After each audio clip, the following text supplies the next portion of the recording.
जय श्री राम जय श्री कृष्ण ओम नमः शिवाय। मित्रों, आज આપણે પ્રદોષ વ્રતની પૂજા વિધિ, તેનું મહાત્મય, તેની ઉત્થાપન વિધિ અને પ્રદોષ વ્રતની વાર્તા કરીશું। પહેલા ભગવાન શિવ શંકરને નમસ્કાર કરીએ। ઓમ મહાદેવ શિવ શંકર શંભો ઉમાકાંત હર ત્રિપુરારે મૃત્યુંજય વૃષભધ્વજ શૂલિન ગંગાધર મૃડમદનારે હર શિવ શંકર ગૌરીશમ વંદે ગંગાધરમિશમ રુદ્રમ પશુપતિમિશાનમ કલયે કાશીપુરીનાથમ જય શંભો शिव गौरी शंकर जय शंभो शिव गौरी शंकर जय शंभो। मित्रों, આપણે પહેલા પ્રદોષ વ્રતનું મહાત્મ્ય સાંભળીએ તો નવરાત્રિના દિવસે ભગવાન નરસિંહે હિરણ્યકશ્યપનો સંહાર કર્યો। આ સમય તે પ્રદોષ, તેથી આ સમયે પ્રદોષ અથવા તો ત્રયોદશીનું વ્રત કરનાર પરણિત સ્ત્રીઓનું સૌભાગ્ય અખંડ અને અમર રહે છે। વાર પ્રમાણે જે વ્રત કરવામાં આવે તદ અનુસાર તેનું ફળ પ્રાપ્ત થાય છે। તો સૂતજીના કથન પ્રમાણે ત્રયોદશીનું વ્રત કરનારને 100 ગાયોનું દાન કર્યા જેટલું પુણ્ય મળે છે। વિધિ વિધાનથી આ વ્રતને કરવાથી સઘળા કષ્ટો દૂર થાય છે। શુક્લ પક્ષ કે કૃષ્ણ પક્ષની તેરસે સાંજે આરંભ કરવામાં આવે છે। ઈચ્છિત વસ્તુ પ્રાપ્ત થાય છે। ધર્મિષ્ઠોએ 11 ત્રયોદશી અથવા તો વર્ષભરની 26 ત્રયોદશીનું વ્રત કરી અને ઉત્થાપન કરવું જોઈએ। તો બ્રહ્મ મુહૂર્તમાં વહેલા ઉઠીને નિત્ય કર્મથી પરવારી શિવશંકર ભગવાનનું સ્મરણ કરવું।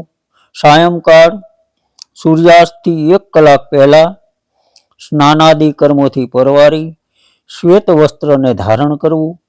પૂજાની જગ્યાએ સ્વચ્છ જળથી અને ગાયના સાણથી લીપીને રંગીન કપડાથી મંડપને સુશોભિત કરી 5 રંગોનું મિશ્રણ કરી કમળની આકૃતિ કરી દર્ભાસન ઉપર ઉત્તર દિશા ભણી મુખ કરી બેસી શંકર ભગવાનની સ્થાપના કરી અને પૂજન કરવું। ઓમ નમઃ શિવાય પંચાક્ષર મંત્રના જપ કરતા જળ ચડાવવું। ઋતુફળ અર્પણ કરવું। જળ ચડાવતા ખાસ ધ્યાન રાખવું કે જળધારા તૂટે નહીં। આ પ્રકારના જપ લયબંધ હોવા જોઈએ। જળ ચડાવતી વખતે જો આંખો ખુલ્લી હોય તો દ્રષ્ટિ જળધારા પર સ્થિર રાખવી। મંત્રોચ્ચારમાં ગુંજન કરવું। મંત્ર જો હોઠ, કંઠ અને નાભિ પ્રદેશથી સમન્વિત રૂપે ઉઠે તો એ ઓર પ્રભાવક રહે છે। તો પ્રદોષ એટલે કે ત્રયોદશી વ્રતની કથા તો સંધ્યાકાળ પછીનો સમય અને રાત્રિનો પ્રારંભ થતા પહેલાનો જે સમય હોય તેને પ્રદોષ રજની મુખમ કહેવામાં આવે છે। અનુસાર પ્રદોષ કહેવામાં આવે છે કે ભગવાન નરસિંહે જે સમયે હિરણ્યકશ્યપનો સંહાર કર્યો હતો તે સમય એટલે પ્રદોષ। પ્રદોષનું વ્રત કરનારે આ સમયે જ ભગવાન શંકરનું પૂજન અને અર્ચન કરવું જોઈએ।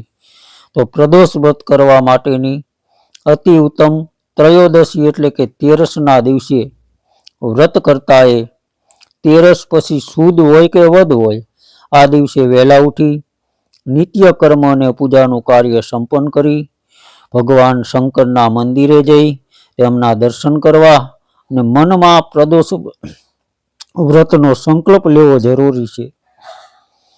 આખો દિવસ નકરડો ઉપવાસ કરો તો વધુ સારું। સાંજે 3 ઘડી અલ્પ સમયમાં વ્રત કરનારે સ્નાનાદિ થઈ સ્વચ્છ સફેદ કપડાં ધારણ કરી મહાદેવની વંદના કરવી જોઈએ। ત્યારબાદ ભગવાન શિવનું આરાધન કરવું જોઈએ। પૂજા સ્થળને સ્વચ્છ પાણીથી ધોઈ ત્યાં 7 ધાનના મંડપ બનાવવા, તેના ઉપર 7 રંગના પુષ્પથી પદ્મ પુષ્પની આકૃતિ બનાવી તેની સામે પૂર્વાભિમુખ કુશના આસન અથવા તો ગરમ આસન ઉપર બેસવું અને ભગવાન શંકરનું ધ્યાન ધરવું.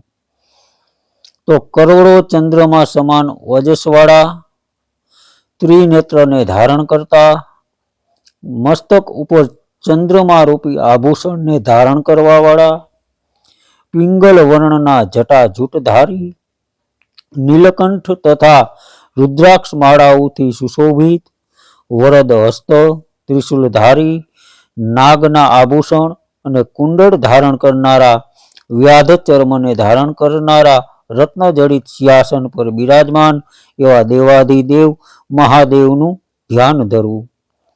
હવે વ્રતની ઉદ્યાપન વિધિ તો બીજા દિવસે વહેલી સવારે સ્નાનાદિ કાર્યોથી સંપન્ન થઈ રંગીન વસ્ત્રોથી સજ્જ મંડપ બનાવો. ત્યારબાદ એ મંડપમાં શંકર અને પાર્વતીની પ્રતિમાને સ્થાપિત કરવી, વિધિવત પૂજન કરવું.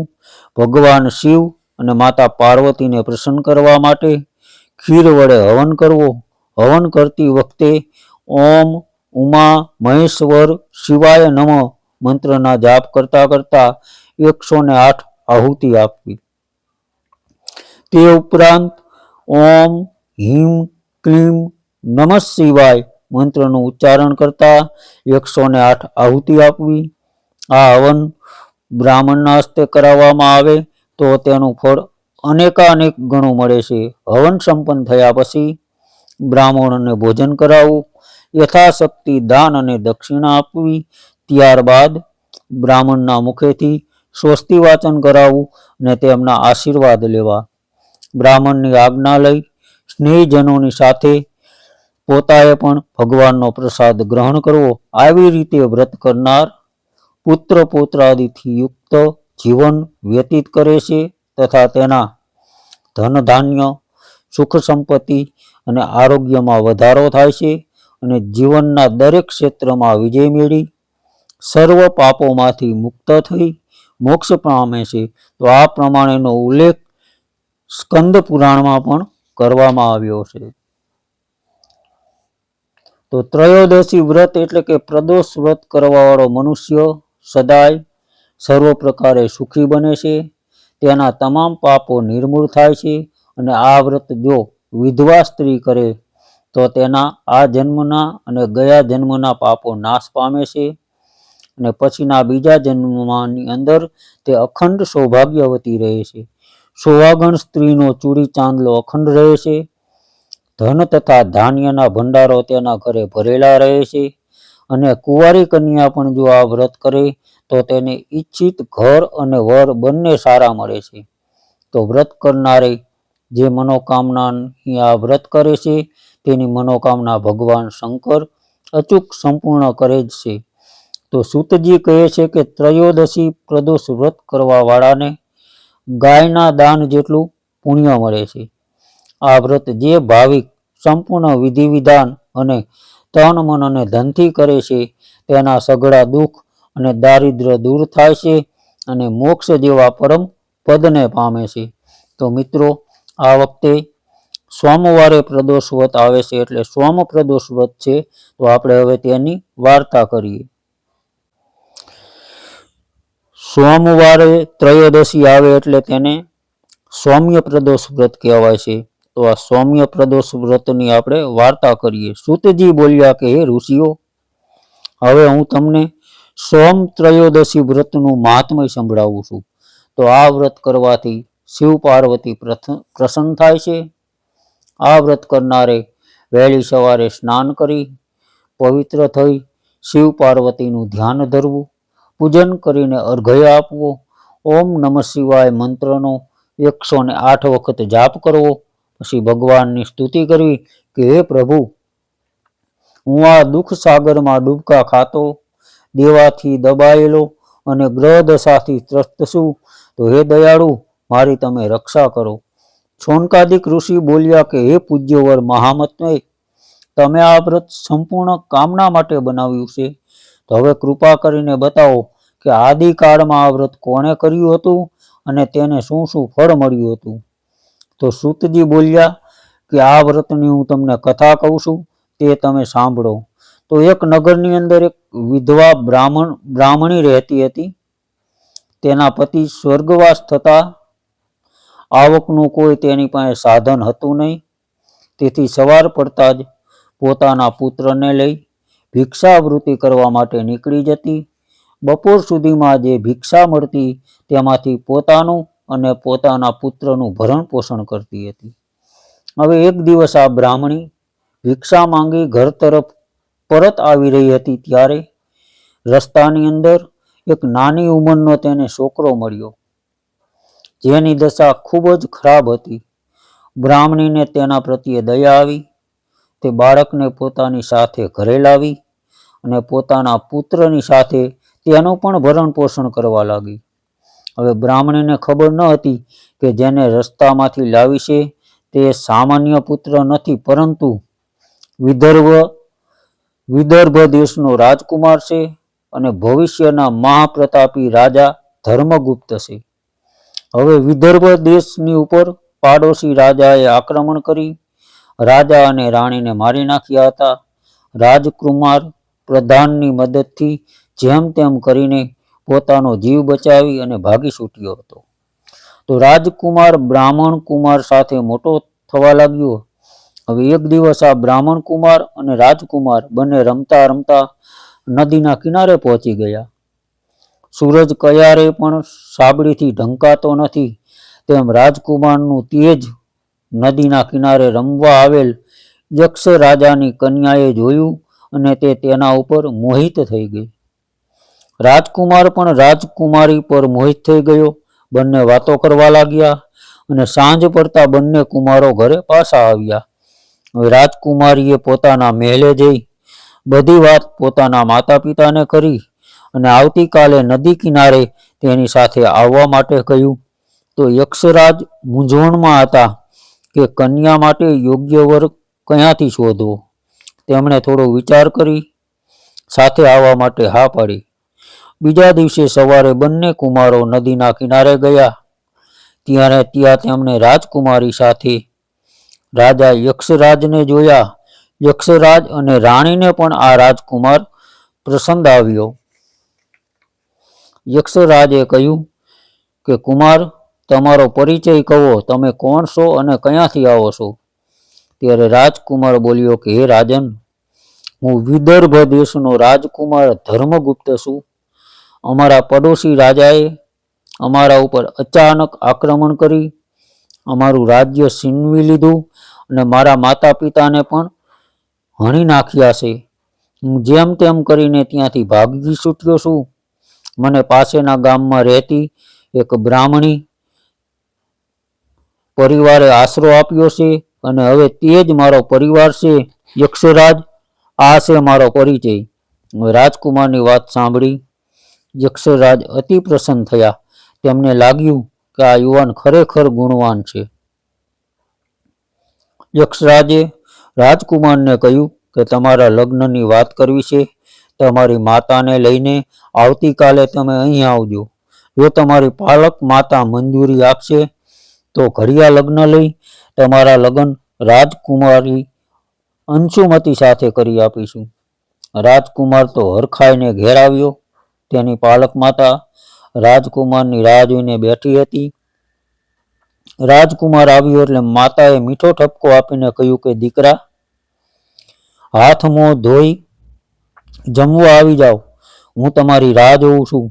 રાજકુમારે ભોજન લેતા તેની પાલક માતાને કહ્યું કે હે માતા, જો તમે મને અનુમતિ આપો તો મારે તમને એક વાત કહેવી છે. હવે બ્રાહ્મણી માતાએ કહ્યું કે કુમાર, તમારે રજા લેવાની નહીં હોય, છતાં તમારો વિવેક જોઈ મને અતિ આનંદ થાય છે. જે પૂછવું હોય તે પૂછો. ત્યારે રાજકુમાર બોલ્યો કે માતા, મારે લગ્ન કરવા અંગેની વાત કહેવી છે. ત્યારે બ્રાહ્મણીએ કહ્યું કે વિના સંકોચે કહો. તો રાજકુમાર બોલ્યો કે યક્ષ પ્રદેશની રાજકુમારી સાથે મારો પરિચય થયો. અમે બંને એકબીજાને મનથી વરી ચૂક્યા છીએ. તમારી અનુમતિ હોય તો અમે લગ્ન કરવા માગીએ છીએ. બ્રાહ્મણીએ હરખાતા હૈયે હા પાડી. ત્યારે રાજકુમાર બોલ્યો, તો કાલે તમે અને મારા લઘુબંધુ સાથે જઈને આપણે યક્ષરાજને મળીએ. હવે બ્રાહ્મણી મનોમન વિચાર કરવા લાગી કે કયા હું ગરીબ બ્રાહ્મણી અને કયા યક્ષરાજ. હું તો આ કુમારની પાલક માતા છું. કુમાર કયા કુળનો હશે, તેના માતા પિતા કોણ હશે, તે અંગે કુમાર જ કશું જાણતો નથી, તો અમે તો ક્યાંથી જાણીએ. હું અભાગણી પેટ પૂરતું ભોજન પણ આપી શકતી નથી, તો લગ્નની વાત તો વિચારવી જ કઈ રીતે. પણ રાજકુમારના મનને દુઃખ ન પહોંચે તેથી બોલી કે કુમાર, અત્યારે શાંતિથી ભોજન કરી લો, કાલની વાત કાલે. હવે રાજકુમારના મનમાં આનંદ સમાતો નથી. ક્યારે કાલની સવાર પડે અને માતાને યક્ષ રાજાની પાસે લઈ જાય, પોતાના લગ્ન રાજકુમારી સાથે થાય. આનંદના સાગરમાં હિલોળા લેતા રાજકુમાર આખી રાત્રિ નીંદર પણ ના આવી, ઊંઘી પણ ન શક્યા. વહેલી સવારે ઉઠી સ્નાનાદિથી પરવારી પોતાની માતા તથા નાના ભાઈને લઈ રાજકુમાર યક્ષરાજને મળવા નીકળ્યા.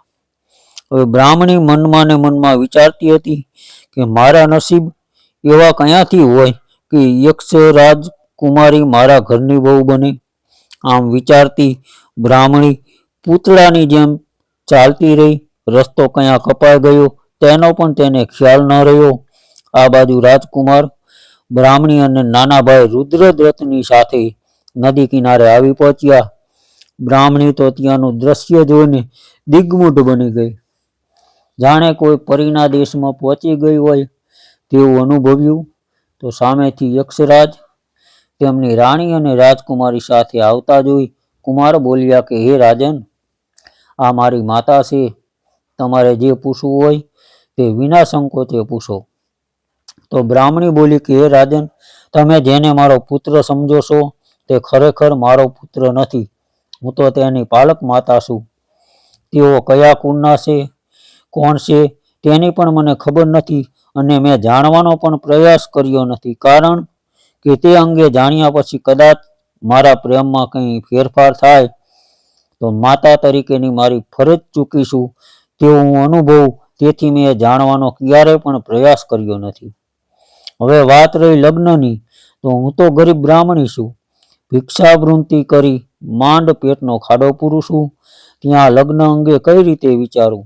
છતાં પણ હે રાજન, મારા પુત્રની જેવી ઈચ્છા. ત્યારે યક્ષરાજ બોલ્યા કે બેન, તમે એ બધી વાતની ચિંતા છોડી દઈ, માત્ર લગ્નની અનુમતિ આપો, બાકીનું અમે સંભાળી લઈશું. હવે બ્રાહ્મણીની અનુમતિ મળતા રાજકુમાર અને રાજકુમારીના ઘડિયા લગ્ન લેવાયા. બંનેના લગ્ન થયા. યક્ષરાજે રાણી અને પાલક માતાના આશીર્વાદ લીધા.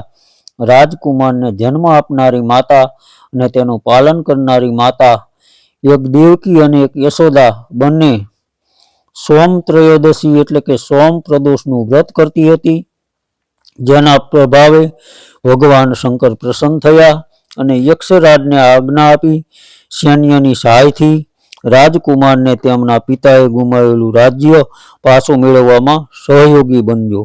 યક્ષ રાજા વિશાળ સૈન્યની મદદથી રાજકુમારે પોતાના રાજ્ય પર ચડાઈ કરી દુશ્મન રાજાને પરાજિત કરી પોતાના પિતાનું ગુમાવેલું રાજ્ય પાછું મેળવ્યું. રાજકુમારે બ્રાહ્મણ કુમારને પોતાના રાજ્યનો પ્રધાનમંત્રી બનાવ્યો અને બ્રાહ્મણી માતાને રાજમાતાનું પદ આપ્યું. તો આવી રીતે રાજકુમાર અને બ્રાહ્મણના દિવસો સૌમ્ય પ્રદોષ વ્રતના પ્રભાવે પલટાઈ ગયા.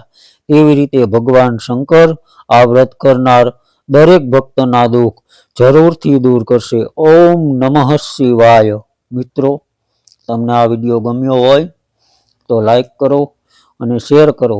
આવા અવનવા વિડીયો જોવા માટે આપણી ધાર્મિક સવર ચેનલને સબસ્ક્રાઈબ કરો. બધાને ઓમ નમઃ શિવાય. જય શ્રી રામ, જય શ્રી કૃષ્ણ.